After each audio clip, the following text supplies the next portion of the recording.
malam semuanya. Sorry, dari tadi masih nge-mute karena, baru pertama kali juga, join di Job Hunt. Sebelumnya, thank you udah join kelas ini, kurang lebih ada berapa tadi, 17 orang ya?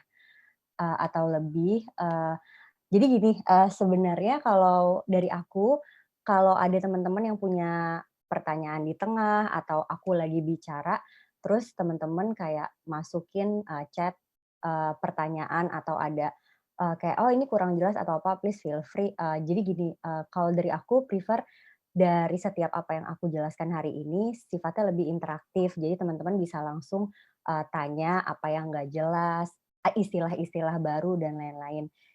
So, just make, today's fun, jadi jangan malu bertanya karena mungkin ini pertemuan kita pertama kali dan ke depannya mungkin sulit, jadi please jangan malu untuk bertanya di sesi ini. Oke, aku mungkin langsung introduce diriku ya. Next, untuk rules-nya tadi udah disampaikan eee, dari, apa namanya, moderator ya. Nah, oke, aku jelasin diriku dulu, jadi aku itu dulu kuliah jurusan Vokasi Komunikasi Advertising tahun 2013. Itu dulu aku pertama kali itu kuliahnya D3 di UI. Terus aku tuh ambil ekstensi di BINUS, jurusan Business Management di tahun 2016. Nah, terus internship experience, dulu aku tuh udah tertarik dengan sosial media pada masa itu. Twitter tuh lagi hits banget, kurang lebih di tahun 2014 itu aku udah jadi, social media eksekutif dan marketingnya seputar kampus yang sekarang dikenal dengan magang update. Terus masuk ke internship benerannya, dulu aku tuh data analis di Databot. Databot ini salah satu, big data platform pertama di Indonesia. Terus yang terakhir sebelum lulus, aku sempat penasaran karena dulu jurusan aku kan advertising, jadi aku dulu sempat magang juga di salah satu creative agency, multinasional di Indonesia namanya Hakuhodo, sebagai account eksekutif. Dan di kampus pun aktifnya itu mungkin, di area research dan, event kayak We Are Tour. Masuk ke next-nya, eee, di next aja. Oke, cerita tentang career journey. Jadi gini, digital ini tuh sebenarnya sekarang lagi booming banget, cuman sepengalaman aku tuh udah terjun di dunia digital itu sejak 2016 sebagai media planner. Nah, aku tuh dulu media planner di media agency di Jakarta, namanya OMD, starting dari 2016. Nah, masuk ke 2019, aku tuh mulai switching career karena aku mau dapetin, posisi yang lebih, mature, yang lebih, fleksibel ke mana-mana. Jadi aku pindah ke brand side, waktu itu aku di Danone sebagai asisten brand manager Nutrisia, brand-nya Nutrilon. Nah, sampai 2020. Nah, di tahun 2020 itu aku mendapatkan panggilan negara. Bukan panggilan negara sih, lebih ke kayak, aku dulu diminta untuk join ke, kantor staf presiden di, kabinet Jokowi yang jilid 2 itu di deputi perekonomian sebagai salah satu, orang yang apa ya, menggarap, program prakerja. Mungkin teman-teman udah kenal atau aware dengan, kartu prakerja. Salah satu, man behind kartu prakerja dari sisi, communication logo, hashtag, terus message ke publik di awal-awal itu salah satunya adalah aku. Nah, setelah kartu prakerja launch, mau balik lagi nih ke dunia e-commerce, waktu itu aku join akhirnya balik lagi ke industri sebagai, campaign, tim di Orami dan per tahun ini aku sudah, menjadi head of campaign, dan CRM dari Orami Indonesia plus, by 2020 kemarin aku launch, my own digital agency, creative agency juga namanya Growvero. Ini kami adalah salah satu lokal agency yang baru ada di Indo. Oke, next itu perkenalan singkat. Oke, jadi sebenarnya gini, sebelum kita masuk ke konteks ini tuh ada, banyak banget nih, materialnya. Aku coba simplify jadi 5 area. Jadi nanti di akhir, acara kita tuh akan sama-sama keluar dengan, mengerti, 4 konsep utama yang aku jajarkan di sini. Yang pertama, aku akan ceritain tentang, fokus on your goals. Apa sih sebenarnya goals itu? Jadi, konten itu tuh hanya hilir dari cara kita mengimplement sebuah strategi atau sebuah kebutuhan marketing. Konten itu hilir banget. Nah, sebelum konten tuh ada yang kita kenal dengan nama goals. Nah, goals ini apa aja nanti akan kita bahas, and then kita juga akan, mendalami dan mengerti sebenarnya, persona itu apa, terus persona research itu ada apa aja gitu.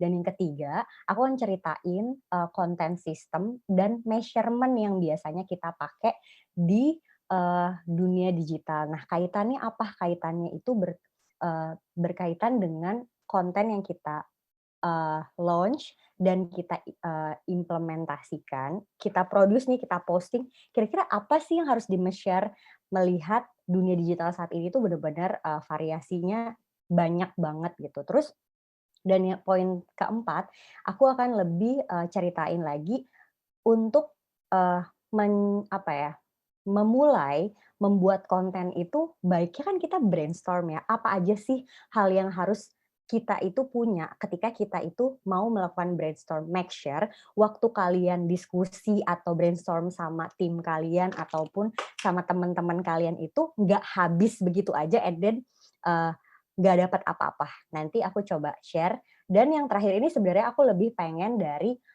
20 teman-teman di sini tuh, nanya atau nanti please dari teman-teman Jobhan di-list down aja pertanyaannya. Hopefully pasca, call ini selesai sorry, materi ini selesai aku bisa, kasih jawabanku dan mungkin teman-teman Jobhan bisa kembalikan ke teman-teman partisipan yang join di sini. Oke, kita mulai dari yang pertama ya, dari yang fokus on your goal. Oke, sebenarnya, aku tuh mau ceritain dulu nih, di dunia marketing, goals atau tujuan itu definisinya tuh, nggak semua orang melihat itu dengan cara yang benar. Jadi, sebenarnya nomor satu, kita tuh harus understand dulu, sebenarnya goals itu apa sih, definisinya apa.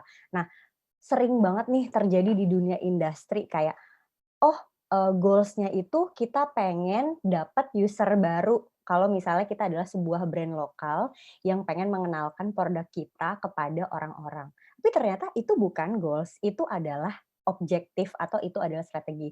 Nah, sebenarnya aku mau define dulu nih. Jadi, pasca call ini nanti ke depannya teman-teman bisa define, oh sebenarnya apakah yang udah gue pikirkan ini udah jadi goals atau ini cuman objektif atau ini cuman strategi. Jadi ini aku mau ceritain dikit kalau goals itu adalah, desire result yang kamu mau, mau capai atau mau achieve dan biasanya goals itu, sifatnya itu sangat broad dan long term banget. Misalnya gini, susu bayi gitu. Nah, susu bayi itu kan di Indonesia ada banyak ya, ada SGM, Bebelak, Nutrilon misalnya.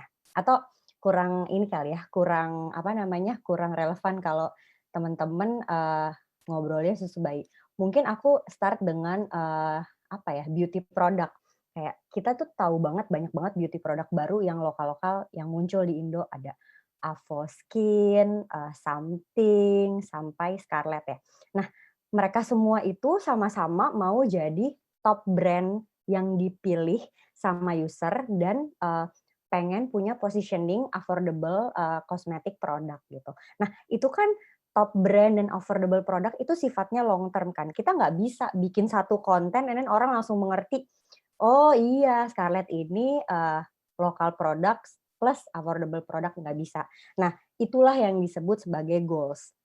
Jadi kayak, oh ya udah nih, satu tujuan, tapi kita mau memastikan sampai 10 tahun ke depan Scarlett akan dicatat sebagai brand kecantikan yang affordable gitu. Karena goals-nya adalah mau punya, statement kalau gue Scarlett adalah affordable brand, itu goals ya.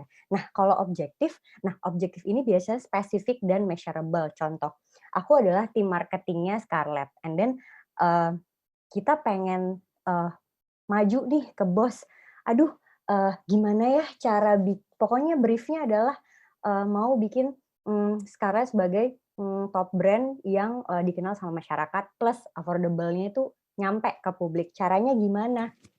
Nah, mereka itu nggak bisa cari mengeluarkan strategi, ya udah mau jadi top brand, nggak bisa. Nah, biasanya seorang tim marketing itu akan memberikan angka-angka ataupun cara-cara untuk mendapatkan itu. Contoh, aku mau meng-capture target audience dari orang-orang yang di-follow sama Rahel V-nya. I'm just saying ya, karena kayaknya dia yang paling sering ya, apa namanya, mengkomunikasikan kalau dia pakai Scarlett everyday, dari point of view aku. Pengen nih mau menggapai anak-anak muda yang baru lulus, first jobber, pendapatannya masih, UMR sekitar 3,5 sampai 4.500.000 ke atas, tapi dia tuh pengen, punya rangkaian yang, bisa kasih hasil instan gitu. Ya udah dia pakai Rahel V-nya and then dia bilang, "Sumpah ini tuh enak banget, ini tuh, eee, bener-bener cepet ngilangin jerawat." Nah, itu adalah salah satu cara Scarlett tim marketingnya untuk menaikkan measurement-nya mereka ke target pasar itu dengan orang-orang udah mulai membeli produknya.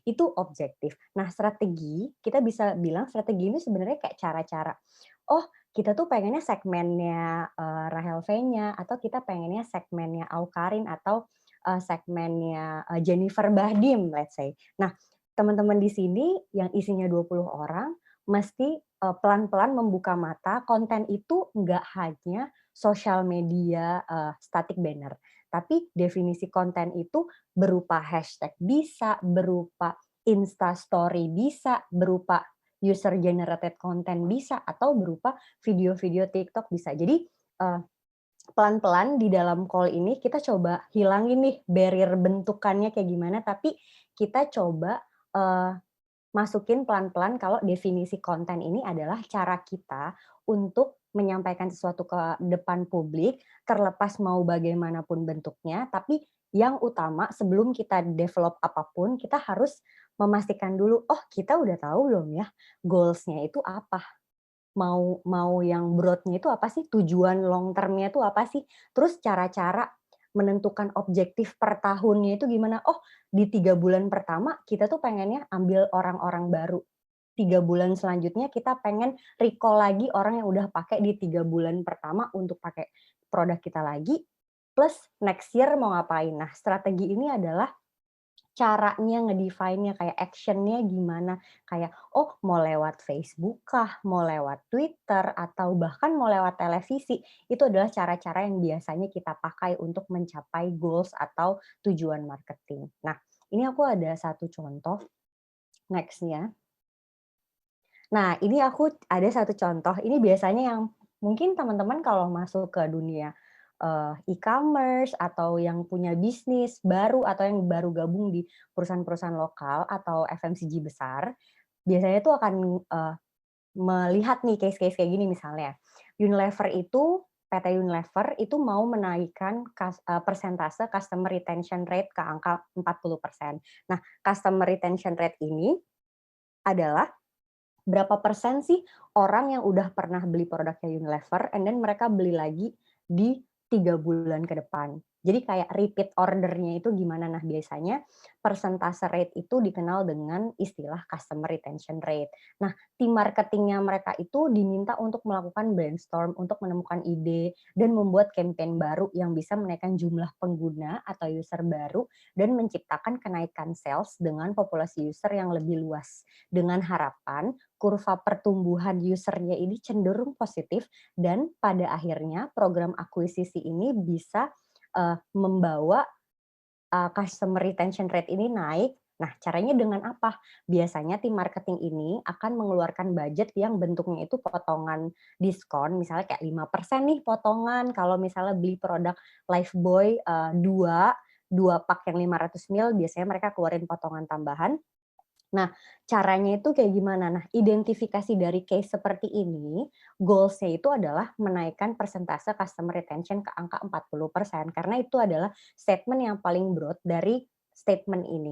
Nah, objektifnya dia itu cari cara dong, caranya naikin itu gimana? Nah, mereka membesarkan pangsa pasarnya dengan mendatangkan user baru untuk menaikkan potensi penjualan. Nah, strateginya mereka nggak hanya menaikkan nih teman-teman, ya udah user baru aja, no.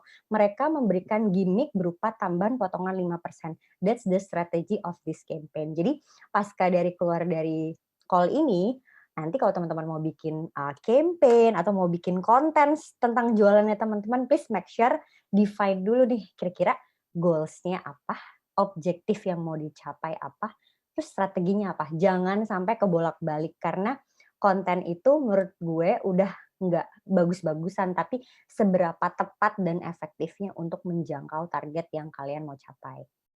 Apakah ada pertanyaan teman-teman?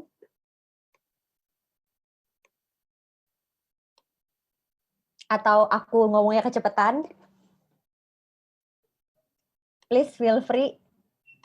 Karena aku nggak tahu nih dari teman-teman di sini background-nya apa, apakah masih mahasiswa, ataukah sudah fresh grade, ataukah sudah profesional. Jadi please kalau ada pertanyaan kayak, "Aduh Kak, bahasanya aku belum pernah denger nih," atau case-nya ini, terlalu apa ya, terlalu nggak relevan buat aku gitu-gitu, itu please, feel free ya guys untuk, "Boleh nggak Kak?" Gitu. Kalau belum ada tim, baiknya brainstorm dengan siapa, Kak? Oke, itu akan dijelasin di, slide yang paling terakhir. Nanti kita bahas ya. Mungkin kita lanjut dulu. Nah, biasanya untuk membantu seorang marketer atau seorang content creator untuk membuat konten plan atau editorial plan caranya gimana? Nah, biasanya kita sebagai marketer atau tim itu biasanya bikin, konten strategi framework. Nah, biasanya tuh isinya apa aja? Isinya tuh biasanya vision atau objektif, konsep strateginya mau apa, rekomendasi, "Duh, ide-idenya apa ya?" Belum pasti, belum dipilih, tapi kita harus biasanya list down nih, "Duh, ide-idenya apa ya yang paling oke?" Gitu. Dan terakhir itu matriks. Matriks ini adalah angka yang mau dihitung atau measurement-nya itu mau apa. Nah, ini semua biasanya ditulis atau dicari dengan tujuan kita tuh mau achieve sesuatu, antara sales iya, brand awareness iya, sampai kita mau menentukan, USP produk kita tuh sebenarnya apa ya. Kalau misalnya gue jualan baju, bajunya ini tuh gue impor dari, eee AliExpress, tapi gue nggak punya differentiation apa-apa. Gimana ya cara gue dapetin USP-nya? Apakah gue harganya itu, 5% lebih murah dari toko lain, plus toko gue di Shopee itu pakai gratis ongkir, atau toko gue di Shopee itu pakai potongan 10.000 untuk orang yang baru follow, toko gue. Nah, itu bisa jadi, gambaran USP teman-teman untuk membuat konten maupun membuat visual creation untuk support, konten bisnisnya teman-teman. Gitu.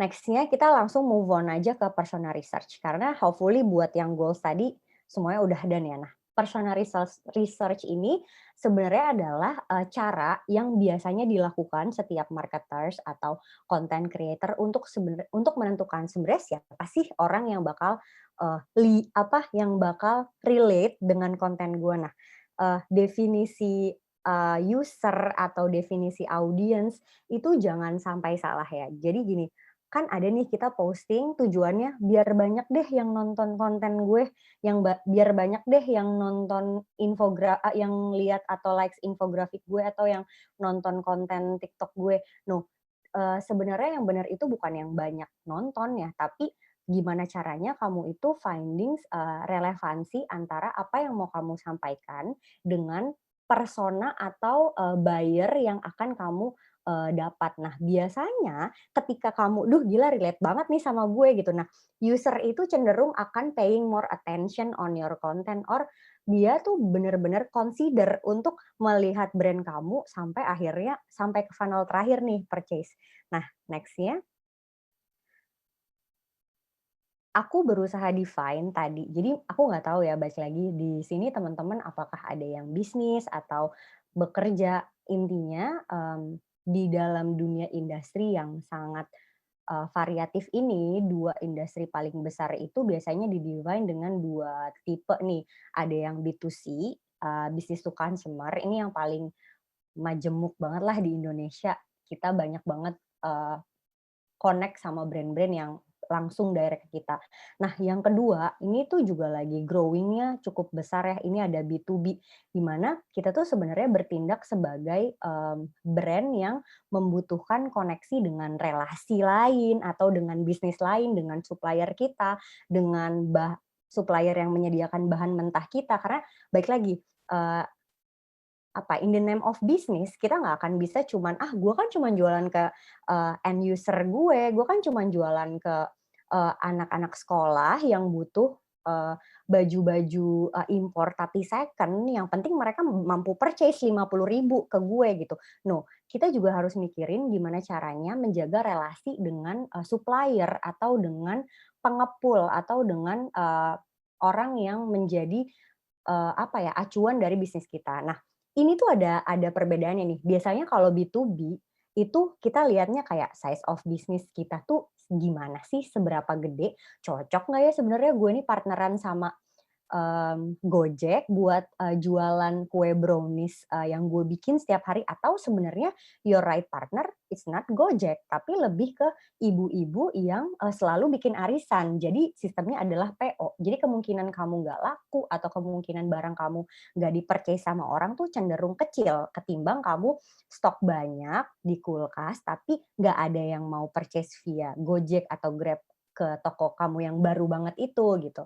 Nah, itu mesti dipikirin. Terus kedua, di tipe-tipe bisnis B2B, itu biasanya kita harus cek sebenarnya, decision maker dari bisnisnya partner gue itu siapa ya? Apakah bosnya, ataukah manajernya, ataukah anak buahnya? Nah, itu harus pinter-pinter lah divine kalau di B2B seperti itu. Nah, kalau di B2C, biasanya kita tuh sekarang udah, mmm, udah fasih banget nih dengan Facebook sponsored ads, dengan IG sponsored ads. Mungkin teman-teman di sini udah ada beberapa yang pernah pakai, sama sebenarnya. Kita divine berdasarkan mau berapa usianya sih dari target audience yang kita mau sasar, terus lokasi, language, spending power, dan pattern-nya. Mereka misalnya kayak, ngapain sih, jualan setiap hari selama 1 bulan, bikin konten aja 30 hari. Padahal lu tahu guys, kayak penjualan kalian cuma terjadi di tanggal 25, di mana orang tuanya si anak itu gajian sampai tanggal 30. Jadi kalau udah tahu pattern-nya kayak gitu, fokus aja untuk naikin visibility atau naikin ads kalian di durasi, tersebut, di pattern itu, gitu. Nah, di sini aku kasih nih yang sebelah kanan. Sebenarnya tuh yang kalian bayangin misalnya, "Aduh, gue tuh pengen banget nargetin, ke sobi-sobi gue yang bakal pakai fashion, clothing gue tuh kayak Maudy." Tapi ternyata kenyataannya yang kamu sasar itu seperti, eee, si Kiki ini nih di sebelah kanan, aku nggak tahu nama lengkapnya, lupa. Nah, jadi sebenarnya kalian tuh harus research kayak, "Duh gila, bayangan gue sih Maudy nih kalau gue jualannya kebaya." Karena kan graduation-nya gue pengennya model-modelnya kayak Maudy. Tapi cek dulu, kalau ternyata target market-nya kalian yang beneran kalian sasar, itu ternyata buying power-nya bukan seperti Maudy, mungkin kalian jangan kasih size yang terlalu kecil, tapi di-extend lagi production-nya ke size-size yang lebih fit dengan target audience yang sebenarnya. Nah, ini contoh untuk menggambarkan kira-kira persona itu seperti apa, dan jangan cuman mengukur, "Duh berapa orang ya yang lihat konten gue?" No, total view, total engagement, total orang yang nge-follow akun kalian, it just a number. Yang paling penting itu bukan number-nya, tapi, eee, relevansi konten kalian terhadap real user-nya itu seperti apa. Oke, next. Nah, ini contohnya nih, misalnya di persona, "Duh, persona gue tuh 35 tahun nih, kayak Jaka. Terus Jaka ini punya anak, udah married, suka musik jazz." Misalnya nih targetnya rokok ya. Aduh, terus abis itu dia itu spending growth-nya kayak gitu, terus dia itu udah postgraduate di digital marketing, eee, kampus gitu. Tapi sebenarnya ketika turun ke target audience kamu tuh nggak bisa didefinisikan seperti real Jaka. Tapi biasanya seorang marketer itu melihat similarity-nya. Nah, biasanya similarity-nya, oh yang penting laki-laki nih, yang penting usianya 35 tahun dan dia biasanya tinggalnya di area suburban kayak Jabode eh sorry, da apa, Bodetabek. Jakarta kan udah ini kan, jadi kayak Bodetabek nih yang penting targetnya, ya udah berarti kalian itu lokasinya pilih aja di situ, tapi usianya di-keep dan pasti, dia harus laki-laki. Ini penggambarannya. Next. Nah, ini seperti yang tadi, aku sampein, kira-kira ini aku ngambil dari salah satu brand yang di-handle sama, Growthero, Pijar Sekolah. Nah, kita tuh pengen menggapai orang-orang yang kayak mau yang kalau ngelihat, konten kita, itu tuh mereka merasa dapat konten yang informatif, helpful, formal, tapi friendly banget. Nah, gini, definisi Maudi ini sebenarnya bukan orang yang lihat kita, tapi gimana caranya kita itu dilihat sama orang.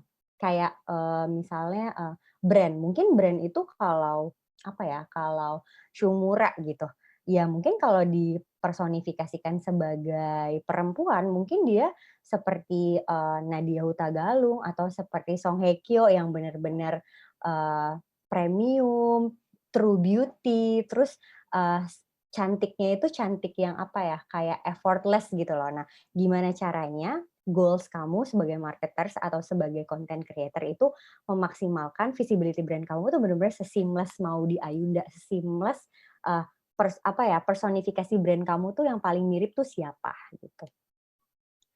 Next. Oke, nah ini agak-agak, paling apa ya, paling penuh nih, karena di sini aku akan ceritain cukup banyak. Nah, konten system dan measurement ini sebenarnya akan menggambarkan, eee, ketika kamu planning konten, steps-nya apa aja. Yang pertama pasti audience segmentation, itu udah nggak boleh lupa. Terus kedua, plan communication journey. Plan komunikasi itu nggak cuman plan-nya aja, tapi kamu mesti make sure dalam 1 tahun journey audience-nya tuh mau dibawa ke mana. Tujuan-tujuannya tuh mau ada apa aja. Terus kayak, apa aja nih yang mau disampaikan selama 1 tahun, selama 3 bulan, itu harus jelas. Terus konten plan ini kayak, eee, booklet kalendernya tuh harus ada, kayak nggak bikin orang bingung lah, bulan ini ngomong apa, bulan depan ngomong apa, pas hari Kartini kontennya apa, gitu. Dan nomor 4 itu medium. Nah, medium ini sebenarnya, mungkin kalau yang baca, apa ya, sinopsis, konten, strategi itu pasti fokusnya ke sosmed ya. Definisi konten itu sebenarnya broad banget ya guys, sampai ke, apa ya, jubir presiden pun itu mereka pakai kontennya tuh mau apa. Kayak mediumnya bisa aja jadi, pidato presiden dalam peluncuran, apa ya, program bantuan sosial let's say. Itu pun bisa dikatakan medium, tapi mediumnya tidak, umum, melainkan melalui, apa ya, identical speakers gitu. Nah, yang kelima ini type of deliverables kayak mesti video kah, static image, carousel, collection ads, interstitial atau apapun gitu. Terus yang keenam itu timeline. Jadi, seorang content creator itu sebenarnya harus jadi yang paling master nih dibandingkan seorang marketing, spesialis. Karena kadang marketing itu kan taunya bener-bener holistik ya, kayak, "Aduh gue pengen bawa brand gue kemana, gue pengen bawa produk ini kemana." Tapi seorang konten spesialis atau content creator ini harus bisa apa ya, menggawangi atau bikin barrier lah, biar jangan nyebrang-nyebrang deh kontennya, jangan aneh-aneh, harus tetap ke sini, kita tuh punya pattern-nya ini. Jadi itu harus jelas di awal. Nah, terus konten audit ini, aku kan lebih highlight tentang, measurement-nya itu apa sih, terus kayak metrics itu apa sih, achievements itu apa sih, plus learning. Nah, metrics di sini, ini bukan metrics cuman fokus on sosmed ya, aku bakal membawa kalian terjun ke, view yang lebih luas, kayak, view yang kita bicarain sosmed, video, platform, display platform, sampai e-commerce, kita akan bahas ke belakang nanti. Next. Nah, sebenarnya balik lagi nih, sebenarnya digital transformation ini mengubah segalanya. Ini aku coba mulai bawa, pembicaraan ini dengan case study. Case study ini diharapkan bisa membantu teman-teman lebih mudah mengimajinasikan, ini bakal seperti apa sih? Ini tuh kayak apa sih? Yang paling gampang buat gue cerna itu apa gitu. Nah, contoh, ini ada salah satu financial, financial brand di Indonesia yang coba gue highlight, tapi dia nggak terlalu common mungkin. Nah, dia itu saat ini sudah terintegrasi nih dengan, digital ecosystem yang saat ini dipakai. Next-nya, nah, kecepatan guys. Nah ini gue mau highlight Mokapos. Nah mungkin teman-teman ini nggak terlalu aware kali ya sama Mokapos. Mokapos ini tuh adalah sistem kasir. Kalau dulu mungkin ya di warung, di tempat makan itu kan semuanya serba apa ya, serba nulis, terus kadang-kadang kurang kembalian, terus kadang-kadang kasirnya pakai duitnya dia sendiri buat balikin kembaliannya. Nah, Mokapos ini tuh berhasil mentransformasi sistem pembayaran kasir di mana itu mereka bisa nge-track persentase sales, transaksi toko tersebut, cash flow, itu lebih terorganize dan Mokapos ini sebenarnya menarik karena mereka itu produknya B2B sebenarnya. Tapi kalau dari kita kacamata konsumen, mereka itu juga B2C karena kita juga terbantu dengan services integrated yang dimiliki Mokapos yang dipakai oleh gerai-gerai makanan favorit kita. Next-nya, nah Mokapos ini menarik karena Mokapos ini apa ya, punya caranya sendiri nih untuk mengembangkan brand-nya. Nah, biasanya di dunia marketing atau di dunia, digital sosial media, kita tuh, aware banget deh sama steps-steps atau biasanya kita sebutnya tuh fase. Nah, fase ini biasanya kita sebut jadi 3 nih, kayak, awareness atau di sini aku tulisnya catch attention, sebenarnya sama aja. Itu adalah fase di mana kita tuh pertama kali kayak, apa ya, kayak ngelihat teman kita di kelas dalam ya first impression lah. Oh dia, orang Jawa ya, oh dia, tingginya 160 atau oh dia rambutnya, agak coklat gitu. Nah sama kayak kita ngelihat brand, pasti kita ngelihatnya tuh cuman dari desainnya, "Aduh desainnya, kuning banget nih Nora, gue nggak terlalu suka." Biasanya kita akan off banget nih gitu kan dari desain itu. Nah itu biasanya yang di-capture dari, fase satu. Nah fase 2 biasanya tuh kita connect, the concern. Kita akan cari tahu, wah gila, McD BTS yang baru kemarin di-capture nih sama Nasar jadi gue lupa itu kopinya apa, tapi maksudnya kayak wah relate banget nih gue jadi attention nyari, Instagram-nya Nasar, ternyata itu bukan dibikin sama Nasar, tapi itu dibikin oleh, fanbase, plus haters-nya Nasar, tapi dia pretty happy gitu ketika itu muncul, dia, repost di Instagram-nya dia, and then dia right on di famous yang diciptakan oleh orang-orang itu gitu. Nah, oh concern-nya adalah, Nasar tuh se-diva itu ya di panggung and then orang-orang jadi, ngeledekin tapi dia bisa shift, negatif sentimennya itu jadi new famous buat Nasar gitu. Oh ternyata concern-nya emang dia happy di-highlight kayak gitu, dia happy gitu. Nah, yang terakhir biasanya itu drive to convert atau yang biasanya teman-teman lakuin setiap akhir bulan kalau habis gajian, belanja di Shopee atau Tokopedia. Udah nggak mikirin deh tuh WIB kayak kena campaign-nya atau kena 66-nya Shopee, udah nggak mikirin, yang penting purchase. Dan tanpa kalian sadar, itu tuh udah jadi pattern journey di dalam kehidupan kalian sehari-hari. Aduh, hari ini gue lihat nih, Shopee udah ngeluarin, 77 misalnya, udah nggak peduli lagi, gue aware-nya kapan, yang penting gue compare nih sama Tokped harganya murahan mana, ya udah gue convert. Nah, itu biasanya journey yang dimiliki sama, semua marketplace dan melalui Moka ini, kita bisa generate nih sebenarnya Moka ini tuh melakukan apa aja sih di fase catch, connect, sama drive to convert-nya mereka di sosial media mereka. Next. Nah, di fase satu di sini mereka next lagi.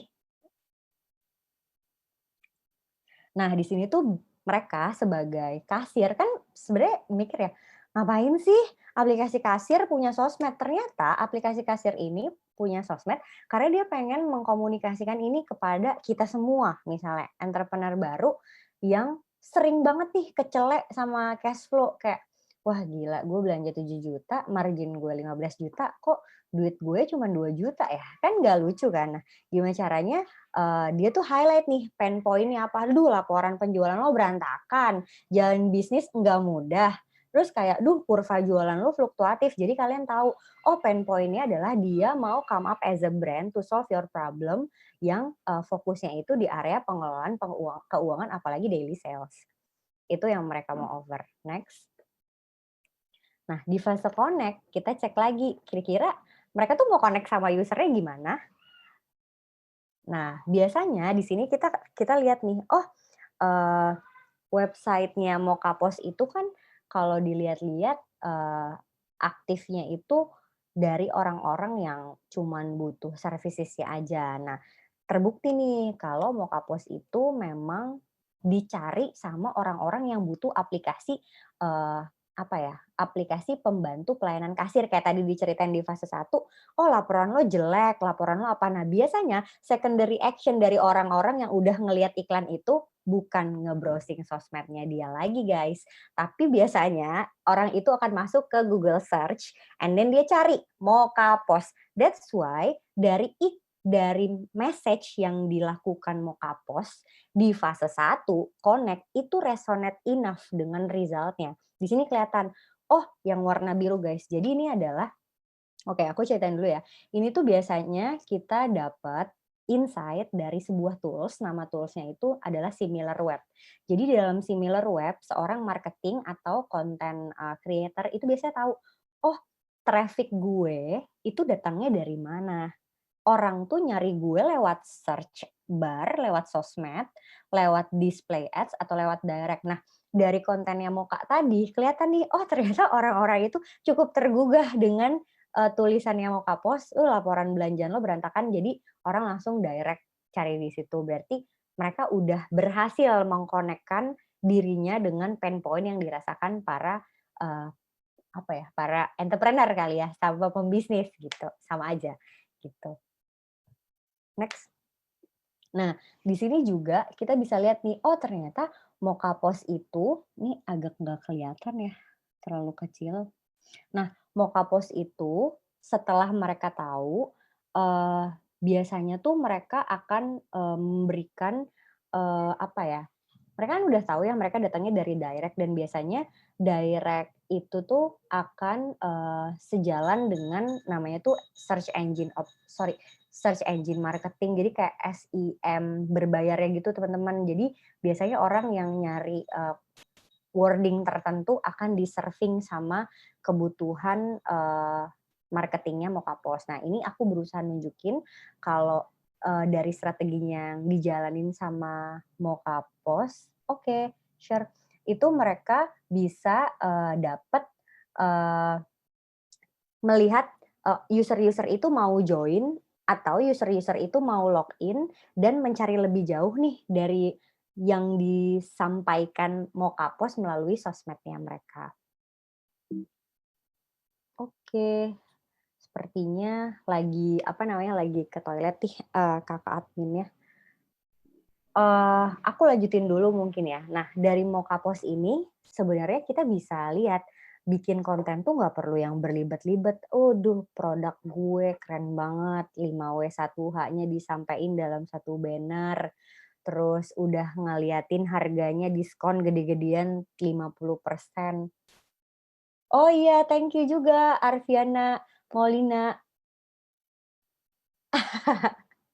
Iya, jadi menarik nih Mokapos bentuk bisnisnya saat ini walaupun pandemi dia masih tetap sustain dengan sistem pembayaran ini.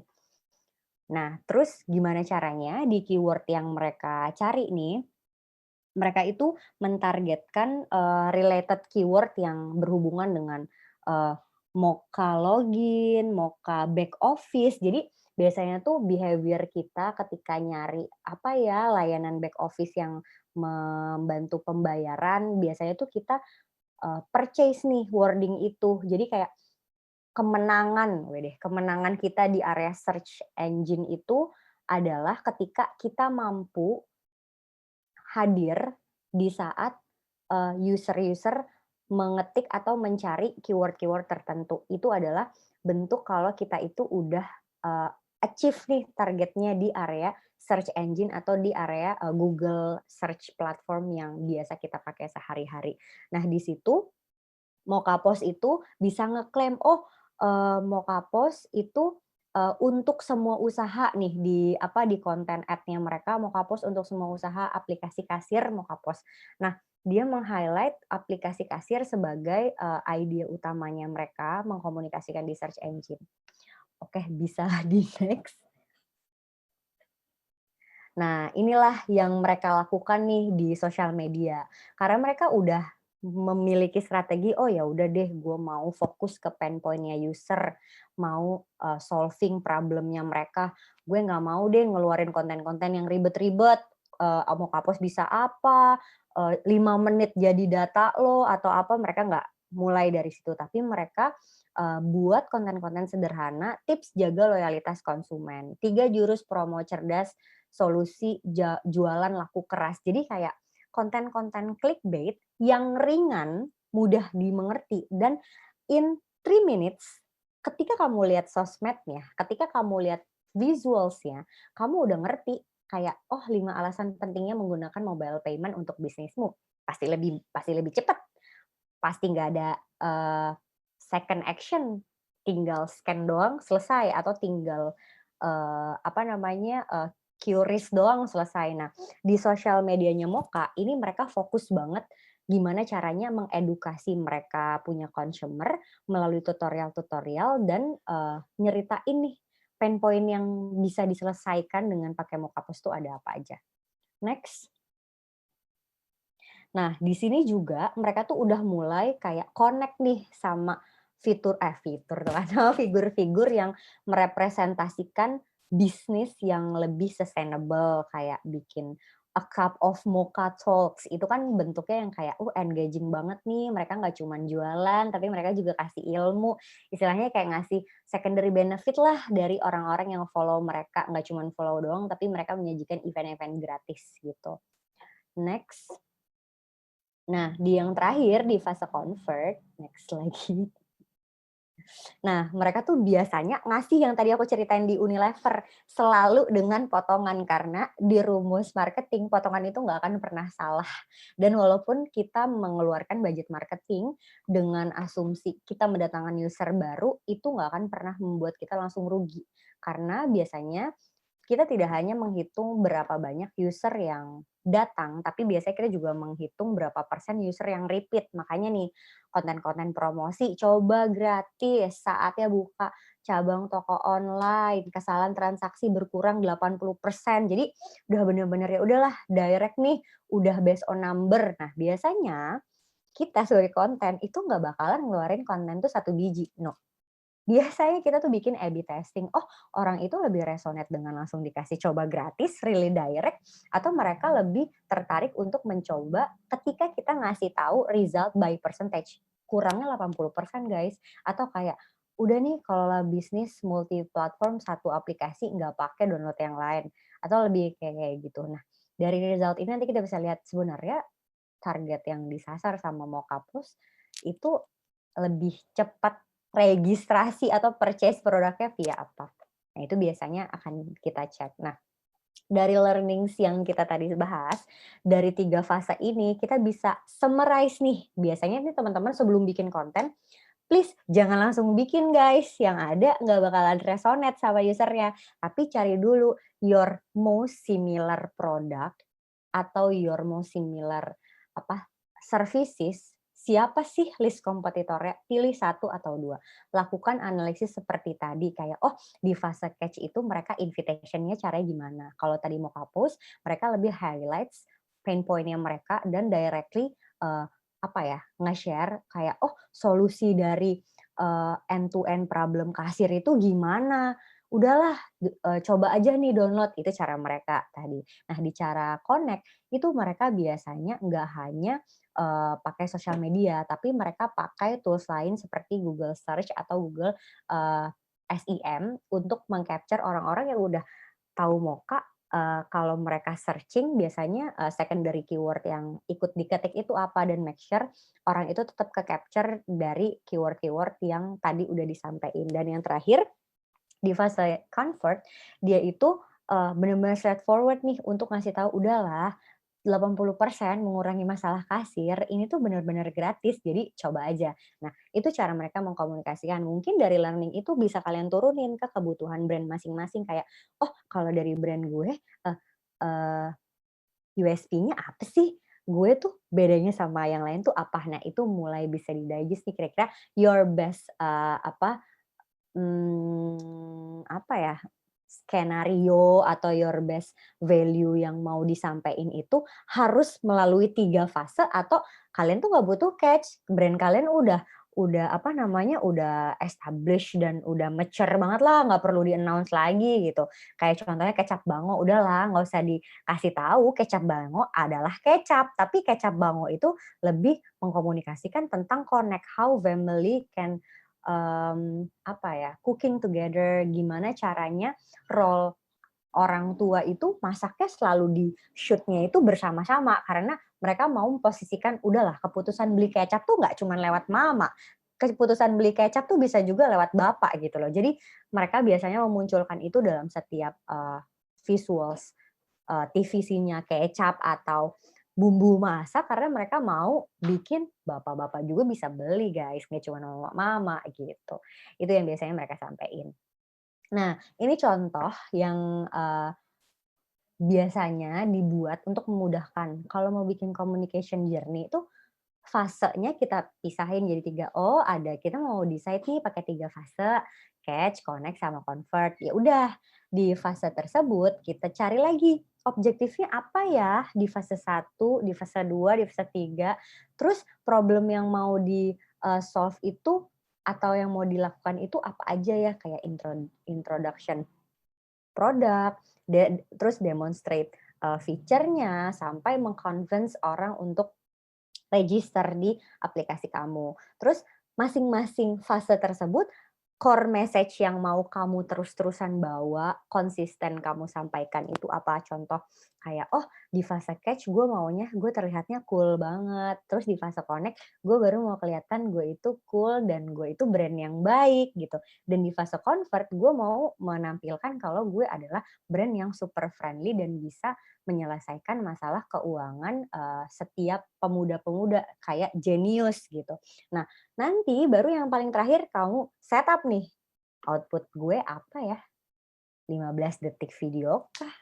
Cuman mampu bikin banner satu atau cuman, bikin TikTok? Nah, itu kalian biasanya harus define di masing-masing output-nya. Please feel free, mungkin ada satu teman-teman di sini yang mau ngasih lihat atau minta dicontohin, "Kak, kalau brand aku sampo bayi atau brand-nya, sabun atau brand-nya clothing, kira-kira journey-nya gimana?" Boleh sharing kalau ada yang mau. Jangan malu-malu loh buat open mic.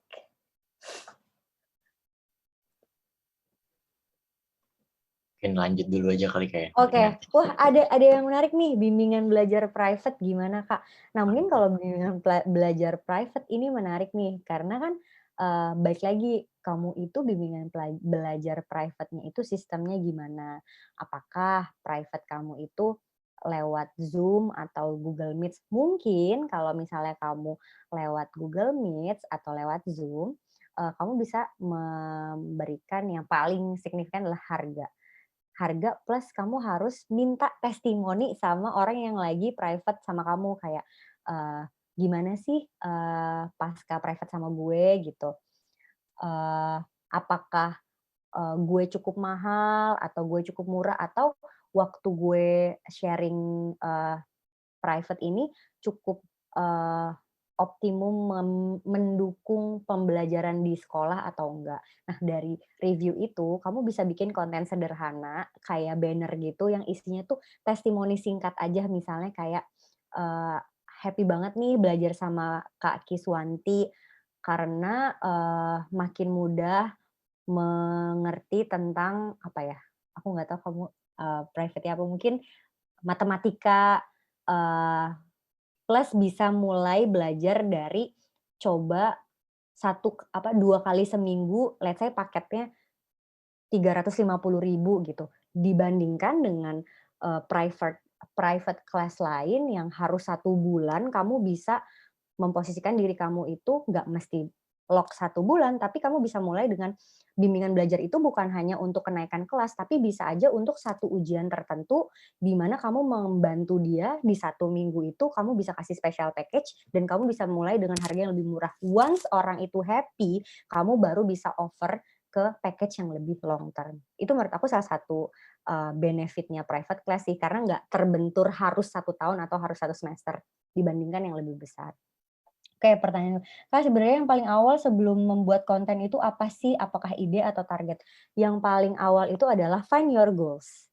Sebenarnya kamu harus tahu dulu, your goals itu apa, objektifnya apa, terus strateginya apa. Karena biasanya ketika kamu tahu goals-nya apa, kamu tuh tahu your specific problem itu apa. Jadi kayak, masa sih kita nggak tahu tujuannya, masa sih kita tahu mau pergi ke puncak kalau kita nggak berasa pengen Indomie, let's say.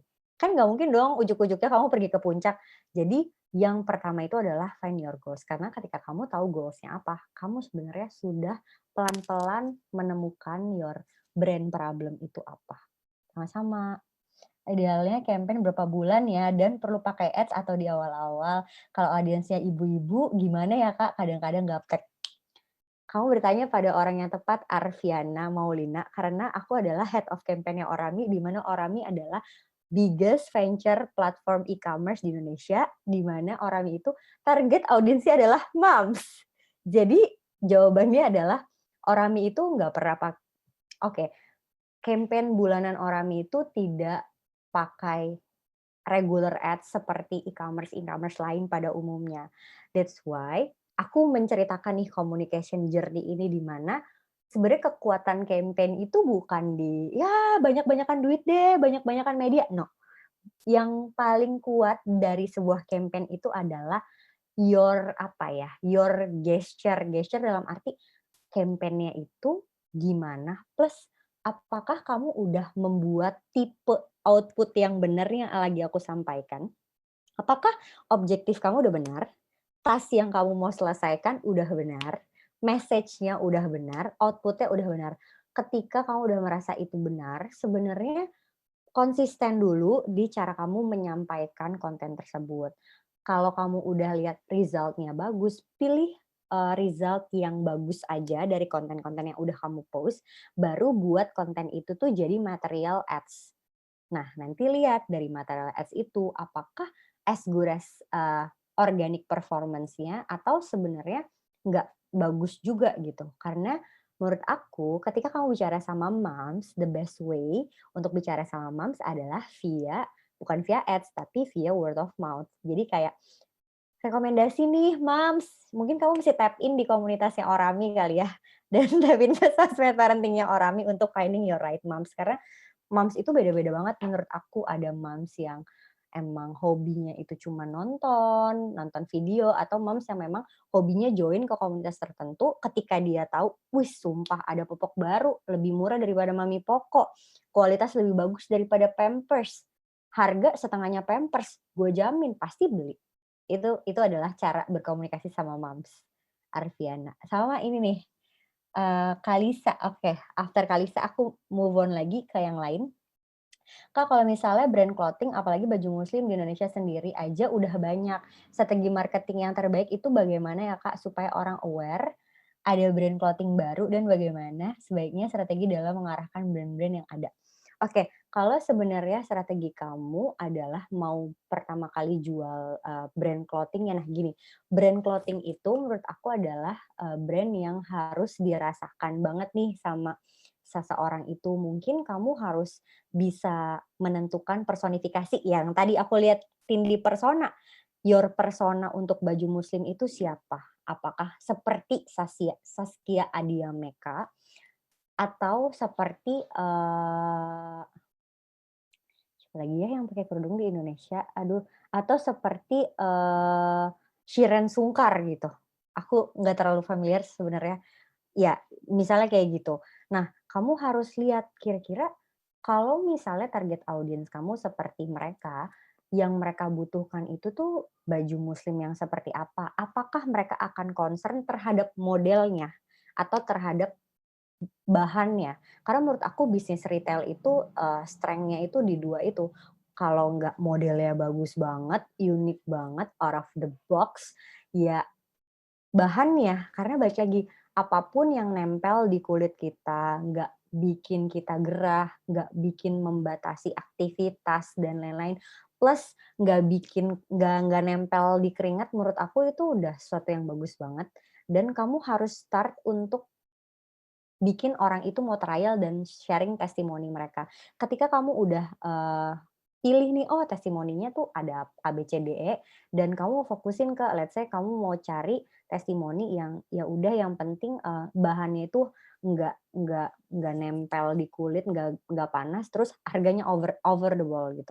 Ya udah dari 2 kekuatan itu kamu maju dan kamu pilih platform mana yang paling tepat untuk jualan. Kalau kamu minim budget menurut aku jualan aja di Shopee. Kamu start bikin your own, apa namanya, store dengan bagus, difoto sebagus mungkin. Kalau kamu belum punya studio, mungkin kamu bisa memanfaatkan kayak aplikasi-aplikasi yang menghapus background-nya, terus kamu bisa pakai Snapseed, pokoknya bikin visuals-nya semenarik mungkin dan kamu pertahankan di range harga yang paling minimum dulu. Nggak apa-apa sih menurut aku kayak nggak langsung untung gede, tapi kamu punya repeat order, kamu punya customer, dan kamu jaga banget review orang-orang itu. Jadi mungkin di packaging-nya kamu tempelin, ketika, barang udah sampai, please, bikin review yang bagus ya, terus nanti follow IG-nya. Nanti mungkin kamu di next purchase dapat diskon promo tambahan voucher loh dari aku. Itu mungkin bisa cara sederhana yang nggak bikin kamu harus endorse dulu, tapi kamu bisa ngumpulin review orang-orang yang udah trial your product and make sure your strength produknya tercapture sama mereka dari bahan yang oke banget tadi and then affordable price, gitu. Mungkin next dulu. Iya, cobain Orami ya. Jualan ya gue sekarang. Oke, nah ini sebenarnya contoh, apa namanya, contoh konten pilar. Jadi, di dalam konten selain fase tadi ada nih yang namanya konten pilar kayak, "Duh gue nih mau jualan pijar sekolah." Mungkin teman-teman kalau search di Google Abiscol ini, pijar sekolah tuh apa ya? Pijar sekolah tuh aplikasi yang dipakai sekolah-sekolah dasar untuk bisa melakukan proses pengajaran tuh, apa ya, digital gitu loh. Jadi kayak kalau zaman now sekolahan itu nilai itu bener-bener nggak kelihatan, kayak gue submit tugas, nggak submit tugas, itu guru bilangnya telat aja. Itu dari diskusi sama orang tua murid ya kayak, "Iya Mbak, saya baru submit tugas tuh jam 9 malam karena saya baru pulang kerja tuh jam 7," gitu. Terus anak saya ternyata belum ngerjain tugas karena kan sekolahnya dari rumah ya. Dia kan nggak ketemu sama gurunya, jadi seharian cuman main, baru ngerjain tugas jam 7 malam pas emaknya pulang. Terus habis itu baru submit tugas jam 9 sementara gurunya udah tepar nih jam 9 karena tugas submit itu latest tuh jam 6. Nah, pijar sekolah ini itu hadir untuk apa ya, mempermudah solusi itu. Nah, biasanya kan kita galau ya, "Duh, mau munculinnya itu proposition message yang kayak apa ya?" Yang benar-benar kayak tadi tuh, menyelesaikan masalah atau biasanya tuh yang berhubungan dengan emosional. Nah, emosional itu sifatnya tuh lebih kayak inspiring story, relevant situation, sama tap in on trend. Kayak misalnya, "Duh, zaman sekarang nih sekolah susah banget, bayaran nggak didiskon, terus sekolahan, bukan libur sih, kayak libur tapi ada tugas terus, orang tua yang bingung, dan budget kuota itu tuh kadang tidak menggantikan budget transportasi sekolah, justru cenderung lebih besar." Nah, itu biasanya kan kita bingung ya. Jadi keputusan seorang marketing adalah mengambil dua-duanya dan melihat result dari campaign tersebut itu, yes, bagusan yang mana atau nggak perform yang mana, itu biasanya kita define dari, 2 konten pilar yang minimum kita pakai untuk coba, eee, mengetahui sebenarnya mana yang paling works, dipakai untuk brand kita. Next. Nah, ini menarik buat teman-teman. Mau dari bisnis, mau bekerja, mau memulai karir, mau masih apa ya, pokoknya tuh year semester di kampus. Menurut gue kalau emang kalian mau terjun ke area marketing, ini tuh salah satu senjata ketika interview, apalagi kalau mau jadi seorang digital spesialis atau marketers gitu.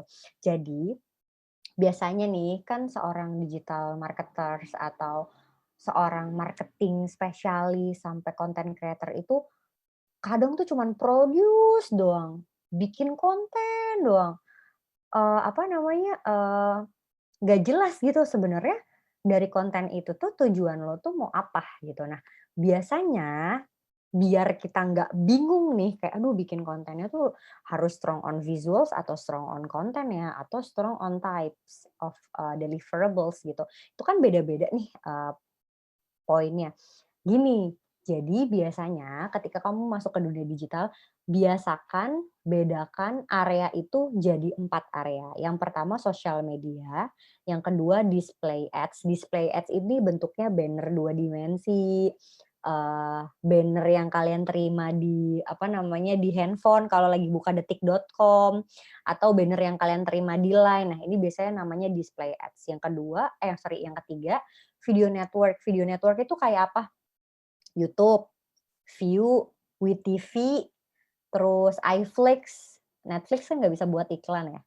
Pokoknya iFlix sama kayaknya baru itu aja deh, video network di Indo, sama yang terakhir itu e-commerce. Nah, mungkin ini e-commerce ini paling, apa namanya, paling berguna kalau teman-teman yang start untuk mulai bisnis jualan di Shopee, Tokopedia, itu bisa mengerti, kebutuhan-kebutuhan ini.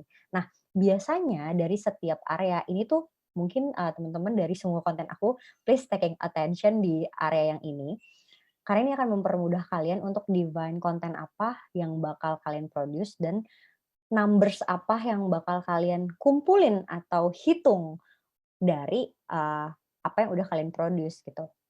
Biasanya nih, dalam sosial media, display, video network, dan e-commerce, aku coba summarize, kira-kira kalau bikin konten, apa aja sih yang biasanya dihitung gitu. Kalau kamu masih fasenya di awareness, di sosial media biasanya tuh, kamu harusnya menghitung engagement dan view. Jadi kayak berapa sih orang yang nge-likes, berapa sih orang yang, reply your story, berapa sih orang yang save your post, sampai komen, itu biasanya. Tapi kalau tipe konten kamu itu video, kamu harus menghitung, "Oh, total view gue berapa ya?" Jadi jangan kamu, pusing berapa orang yang komen, tapi lebih baik kamu pusing berapa orang yang nge-view, karena bentuknya itu adalah video. Jadi kamu fokusnya ke view aja rather than kamu tuh udah ngehitung engagement-nya, ngitung view-nya juga, ngitung clicks-nya juga, padahal kamu masih di fase awareness anyway gitu. Nah, sama kayak di display, biasanya kalau, apa ya, kalau kita beriklan di Detik, masukin advertorial yang ada bannernya, biasanya tuh kita cuman ngitung impression atau berapa orang sih yang ngelihat, banner Lazada 99 sale gua di, Kompas hari ini gitu. Terus kalau video network, kalau kamu bikin konten, ads YouTube atau ads di TV gitu, jangan pusingin sama, "Aduh berapa orang ya yang visit website gua?" Nggak usah, lebih baik ya udah kamu lihat dulu fase kamu sebagai, seorang marketer atau sebagai seorang employee itu emang lagi ngejalanin jenis campaign apa, awareness, consideration, atau conversion. Terus kalau di e-commerce mungkin ini yang akan aku lebih bahas ya yang e-commerce. Biasanya kalau kita baru toko baru, itu kita harus lihat berapa banyak sih orang yang udah visit store kita. Biasanya kalau teman-teman udah bikin toko di Shopee itu kelihatan kayak, oh orang yang masuk ke, apa namanya, ke Shopee itu, berapa nih per minggu gitu, berbulan, ada berapa orang yang visit ngelihat produk gua ya. Nah itu biasanya wajib diukur karena itu akan memperlihatkan kalian, "Oh, gue itu bikin promo udah bener belum ya? Gue bikin deskripsi items itu udah sesuai dan mudah dimengerti sama orang-orang yang udah nge-follow, toko gue atau belum ya?" Nah, itu biasanya harus dihitung. Nah, terus yang kedua, kalau kalian udah masuk di fase, "Aduh, gue butuh banget nih naikin presentase orang yang berkemungkinan belanja di toko gue." Nah, biasanya tuh kalian bisa menghitung number of add to cart. Add to cart itu adalah orang yang menaruh belanjaannya di keranjang tetapi belum melakukan purchase. Nah, biasanya itu adalah most potential number yang bisa dihitung oleh pembisnis atau brand untuk menentukan, "Oh, brand gue nih udah oke banget nih pricing-nya, udah pas banget nih. Pokoknya gue yakin by end of this month target gue achieve, 30 juta penjualan," gitu. Nah, yang terakhir baru kalau kalian udah di fase, gue udah ngelakuin endorse KOL, gue udah bikin konten, gue udah naikin ads, gue udah nggak lihat tuh berapa orang yang visit, udah nggak lihat juga berapa orang yang tukar, tapi gue fokus ke berapa banyak orang yang purchase produk gue di bulan itu, dan berapa banyak orang yang udah pakai voucher yang gue terbitin untuk brand gue di periode itu. Nah, biasanya itu. Terus, nah dari, mungkin dari teman-teman yang udah di industri, atau dari teman-teman yang lagi di brand atau di agency related, biasanya apa-apa aja sih, matriks yang dihitung dari masing-masingnya. Nah, ini seperti di sosmed biasanya kalau di fasenya awareness kita tuh akan menghitung ER atau engagement rate dan VR atau view rate. Itu biasanya kalau materi-materi sosmed bentuknya kan antara statik sama video ya. Terus kalau di consideration biasanya kita akan ngehitung ER-nya kayak, "Oh, orang yang resonate sama konten gue waktu gue bilang komen ya di postingan ini, komen terbaik bakal dapat hadiah." Nah, biasanya itu akan dihitung, oh orang yang engage itu berapa compare to orang yang udah ter-reach sama, konten itu. Nah, untuk yang conversion biasanya kalau di sosmed itu udah terkenal banget nih sama yang namanya leads. Leads itu adalah berapa banyak orang sih yang biasanya mengisi data dirinya mereka untuk mendaftar sebagai member atau, untuk, mengisi data dirinya dan jadi member kita dan jadi orang yang bisa kita hubungi ke depannya, itu biasanya seperti itu. Untuk display ads dan, video network ini hampir mirip sama sosmed, mereka di awareness IR juga, di consideration CTR. CTR ini adalah click through rate, di mana biasanya kita itu menghitung berapa banyak sih orang yang ngeklik banner kita ketika kita pasang di kompas.com atau di kapanlagi.com. Nah, itu biasanya menentukan seberapa efektif sih, area itu kita pakai. Terus kalau di display itu biasanya kan kadang, "Duh, Shopee nih ada produk muncul di, apa ya, di Hai Bunda," let's say, ketika diklik kita langsung masuk ke product page di salah satu e-commerce dan kita bisa langsung purchase. Nah, kita bisa hitung nih sebagai, digital marketer kayak, "Oh, conversion conversion revenue rate-nya tuh berapa ya?" Jadi kita bisa tahu kalau kita mau dapat sales 50 juta dari invest media 30 juta, conversion rate-nya itu di angka 2,3% nih, based on benchmark. Jadi kita bisa hitung mundur, oh kalau targetnya segini dengan conversion rate 2,3, total investment-nya harus berapa. Nah, itu bisa dihitung dengan hitungan, benchmark yang ada. Terus kalau untuk video network kayak, wah di YouTube tuh dihitungnya itu gimana sih kalau bikin ads kayak lagi nonton terus ada video. Nah, biasanya kalau di YouTube itu kita kenal dengan, matriks view rate, completion view rate, sama, conversion revenue rate itu. Nah, sementara kalau di e-commerce itu kita biasanya kenalnya dengan, click through rate, add to cart rate, dan, conversion revenue rate. Nah, ini tuh, fasih banget nih saat ini disampaikan sama berbagai macam, lini bisnis dari mulai brand, agency, sampai ke pemerintahan, itu mereka pun udah aware nih dengan area-area ini. Jadi, digital, percayalah kalian jangan keblinger karena digital itu banyak banget kan, ilmunya. Jadi kalau bikin konten make sure dulu, lu tuh mau mapping kontennya ke fase apa nih? Conversion, kalau conversion berarti nanti yang dihitung leads-nya ya, jangan jangan dihitung view gue, tapi lu nanti hitungnya berapa yang visit gitu. Jadi berusahalah, eee, be curious juga sama company kalian atau sama brand kalian, sebenarnya yang mau di-track itu apanya. Jadi ini akan mempermudah, tadi goals yang mau di-set-up, eee, strateginya yang mau diambil, plus objektif terdekat apa nih yang mau di-achieve dengan mengerti matriks dan measurement yang mau dicapai bersama apa. Next.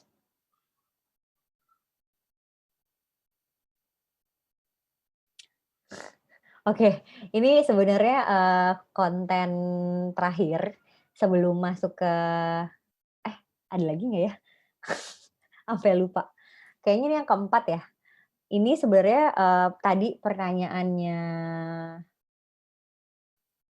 mana ya tadi?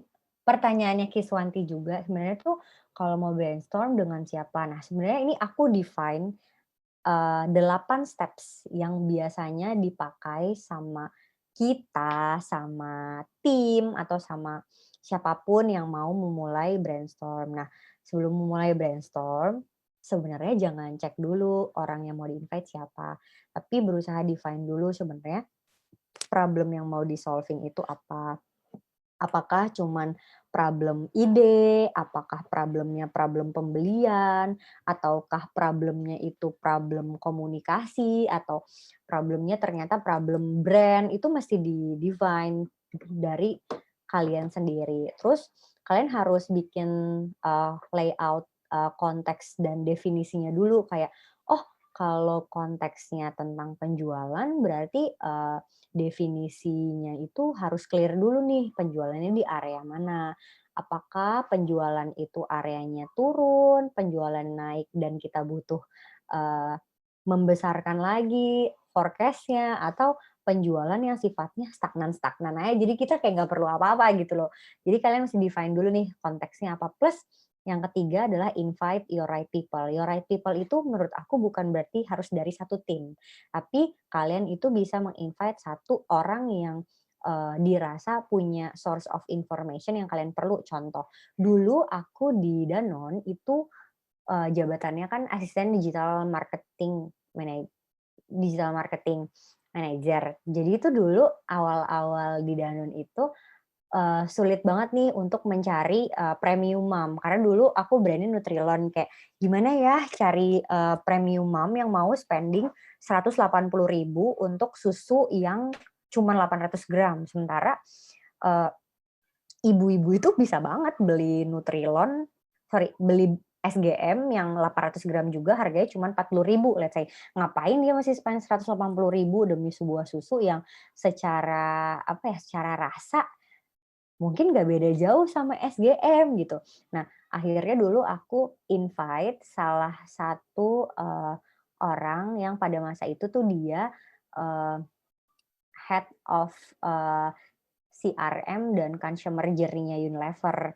Kita invite dia itu sebagai, bukan sebagai moderator, sebagai apa ya, sebagai mentor. Jadi kita benar-benar dikasih, journey kayak sebenarnya tuh, market itu gimana, define untuk find your audience itu sebenarnya harus dengan funnel apa, apakah kita mesti terlebih dahulu set up cohort-nya atau kita mesti set up tribes-nya, itu tuh kita dibantu sama dia. Jadi please be open untuk kalian itu ready mapping orang yang paling tepat diajak untuk berdiskusi itu siapa. Apakah your team atau kalian butuh external team. Kalau dulu aku di kantor staf presiden, karena kan dulu issues-nya itu, spesifik banget ya, terus kayak nggak pernah ada nih di Indonesia punya program kartu prakerja yang menyuruh, setiap orang itu untuk mau belajar skilling, upskilling, plus reskilling, and then nantinya itu mereka akan diberikan bantuan insentif berupa uang tambahan, pasca mereka menyelesaikan program. Nah, definisi uang tambahan ini sebenarnya bukan sebagai insentif, tapi sebagai modal awal untuk orang tersebut membiayai transportasinya mereka atau membiayai kebutuhannya mereka untuk mencapai, posisi yang baru gitu. Nah, dulu tuh nggak tahu banget caranya gimana. Jadi dulu pas aku di sana karena di pemerintahan itu nggak punya tools yang sama seperti swasta, jadi kerjaanku dulu setiap hari adalah meng-invite direktur-direktur dari setiap perusahaan. Kayak dulu kita invite direkturnya JNE, direkturnya McD, head of HR-nya Danone, terus, Hino dan lain-lain untuk ngobrol sebenarnya yang dibutuhin dari industrinya kalian itu apa, teknis-teknis keahlian apa yang sebenarnya kalian butuhkan, plus penyerapan tenaga kerja terbaik itu sebenarnya mesti lewat apa, lewat MT-nya kalian kah? Atau lewat program magangnya kalian kah? Itu sebenarnya dulu kita lakuin dan akhirnya kita come up dengan, setup apa ya, portofolio journey program Kartu Prakerja yang cukup sustain dijalankan sampai bertahun-tahun ke depan. Jadi kita bisa saklek nih, oh industri itu butuhnya ini, result-nya tuh ini, cara mengambilnya gimana. Itu bukan dari tim aku, tapi kita invite orang yang berpengalaman dan memang ada terjun di industri itu. Jadi jangan pusing dulu, find your right people, mau invite external or internal, no problem, tapi pastikan dia benar. Terus yang keempat adalah search your competitor. Kayak tadi aku ambil kompetitornya itu Mokapos, kayak tadi ada brandnya Arvian ya, seperti Mokapos juga, mungkin itu bisa dijadikan kompetitor, bisa dianalisis. Setelah dianalisis pasti kalian akan keluar nih, aduh USP brand gue apa ya, terus gue tuh pengen apa ya bedanya gue sama Mokapos, jadi kita tahu nih proposition yang mau diambil apa. Terus start bikin journey-nya tadi steps-nya. Apakah kalian mau come up dengan awareness, consideration, conversion yang biasa, atau kalian mau pakai yang catch, connect, convert tadi itu bisa. Dari situ bikin funnel plan komunikasi yang tadi kayak, oh objektifnya apa, task yang mau diselesaikan per fase apa, message yang mau disampaikan apa, terus tipe deliverables-nya apa. Setelah itu kalian akan lihat, oh dari fase ABCD, materi ABCD yang mau gue ukur itu apa aja ya. Nanti kalian recheck lagi, oh kalau gue mau ngukurnya view, ngapain bikinnya static? Kalau dari awal kita mau lihat berapa orang yang klik website, ngapain pusing-pusing bikin konten TikTok kalau sebenarnya yang paling tinggi ngedrive visitnya kalian itu bukan dari TikTok tapi dari Google Network, let's say kayak gitu. And then fokus ke implementasi. Fokus ke implementasi ini apa? Lebih ke kalian cek lagi, oh kata-katanya udah bener atau enggak ya? Kayak oh gue bikin kata-kata dukung kecerdasan si kecil dengan omega 3, omega 6, itu kan panjang banget. Jadi lebih baik di-rework lagi, dukung kecerdasan si kecil dengan nutrisi yang terbaik gitu. Jadi kayak wording-wording kayak gitu sih yang penting untuk di-recheck ulang saat proses implementasi kreatif atau proses implementasi campaign kalian diluncurkan. Apakah ada pertanyaan nih, Kiswanti tadi related konten ini? Udah ditanya dari awal?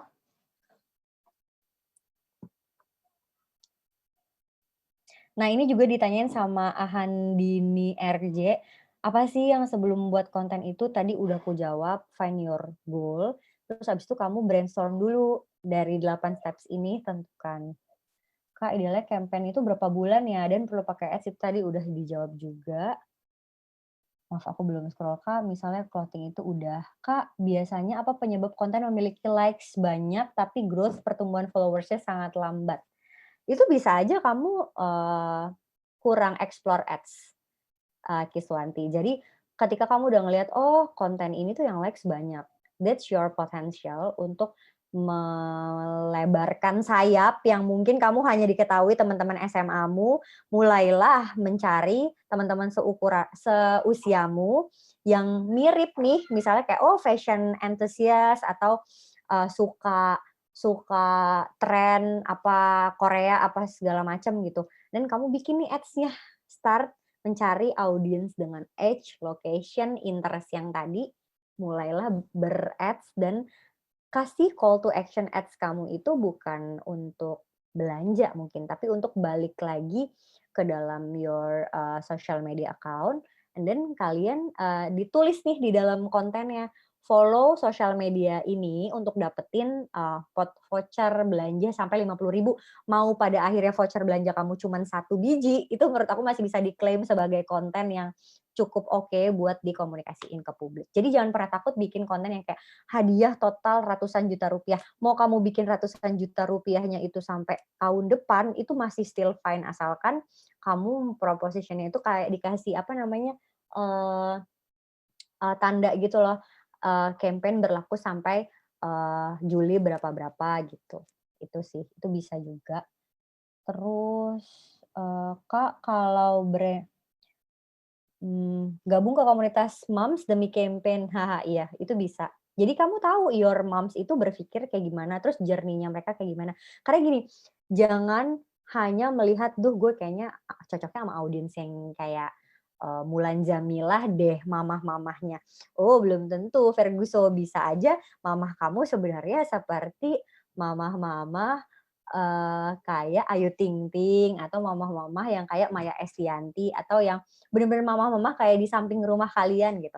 Jadi yang terbaik untuk mendapatkan audiens yang tepat adalah put your shoes on your customer, sorry, put your foot on your customer shoes gitu. Jadi jadilah pura-pura sebagai mereka gabung di komunitas orang tua, gabung di komunitas newsletter, ibu dan anak. Jadi kalian tahu tata bahasanya ngobrol sama mom sampai mereka notice ada brand kamu di dunia ini tuh caranya gimana?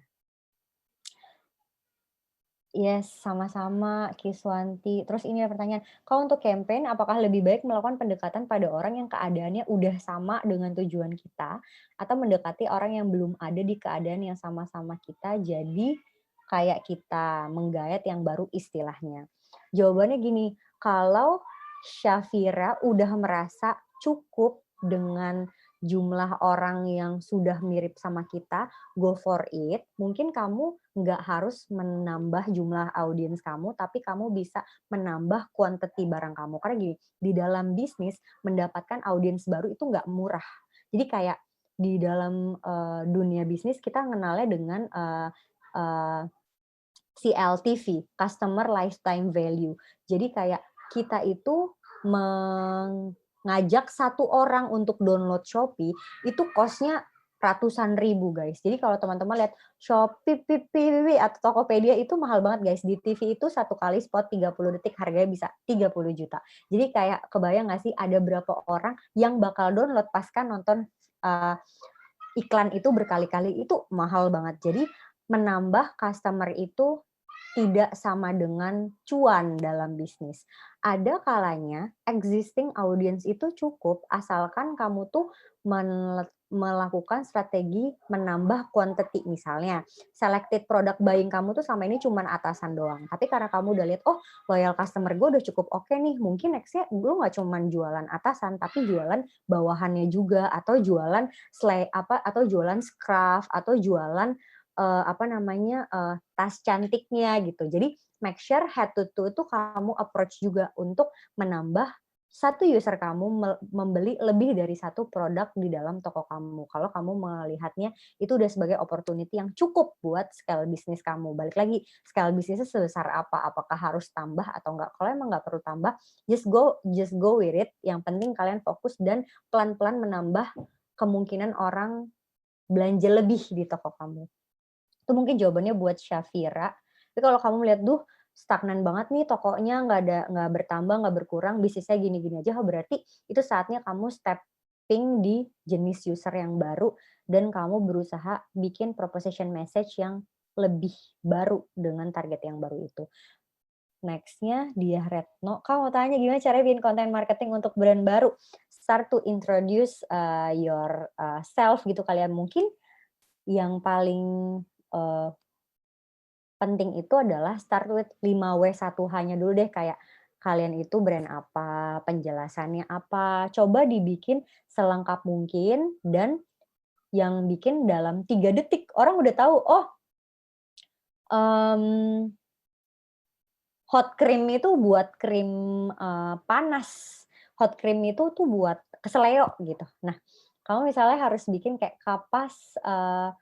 kapas kucing gitu misalnya.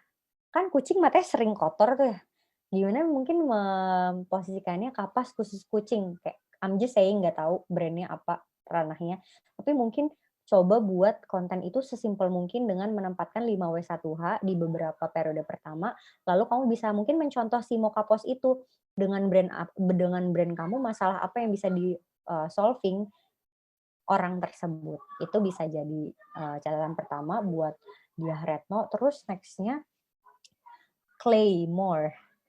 Kak, untuk analisa kompetitor biasanya apa saja yang dianalisa dan sebaiknya berapa kompetitor yang bisa kita ambil untuk sampel dianalisa? Sebenarnya untuk sampel kamu bisa start dengan 2, karena dari 2 kompetitor itu kamu biasanya bisa lihat nih, tergantung kayak tadi kan aku menganalisa Mokapos karena mau lihat cara dia cara dia membuat message di sosial medianya mereka seperti apa. Apakah mereka caranya direct selling, ataukah mereka caranya, soft selling. Nah, kamu bisa identified, oh dia itu selalu meng-capture produknya loh di setiap banner, terus di bagian bawahnya dia selalu bikin call to action, visit www.mokapos.co.id misalnya kayak gitu. Nah, itu bisa kamu copy dan bisa kamu analisis sebagai sesuatu yang baik atau sesuatu yang kurang oke. Let's say yang contohnya kurang oke adalah misalnya Geprek Bensu itu nggak pernah nge-sharing tentang, program CSR-nya mereka untuk membantu orang, padahal dia udah klaim sebagai produk, ayam geprek terbesar di Indo dengan omset let's say miliaran rupiah. Nah, itu menurut aku agak sayang juga karena ketika dia sekarang surut, dia nggak punya pegangan nih, selain outlet sama nama besarnya Ruben Onsu, di balik itu semua menurut aku brand, ayam geprek Bensu itu brand yang sangat lemah karena ketika popularitasnya Ruben Onsu itu turun, perlahan brand itu akan turun juga karena orang udah nggak melihat lagi another strength point selain ayam geprek itu punyanya Ruben gitu, Ruben Onsu gitu. Itu sih, itu salah satu contohnya. Sama-sama, Syafira. Oke, mungkin next.